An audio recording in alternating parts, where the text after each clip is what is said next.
आधी दुर्वांची पूजा आहे आणि मग दुर्वा गणेशाच्या माथ्यावरती समर्पित करायची.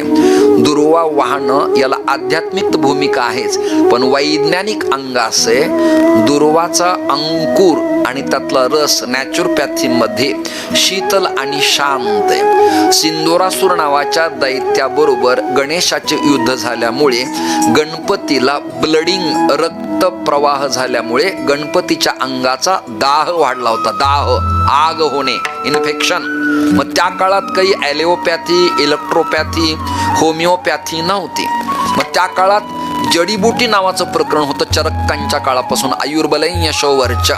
मग त्या काळातल्या तत्ववेत्यांनी सांगतो यादी त्या ऋषींची गणपतीच्या गालव, गृत्समद, सुधाकर, गार्ग्य आणि गणक या सगळ्या ऋषींनी ठराव घेतला आणि गणपतीच्या डोक्याची आग कमी व्हावी म्हणून दुर्वा वाहिल्या.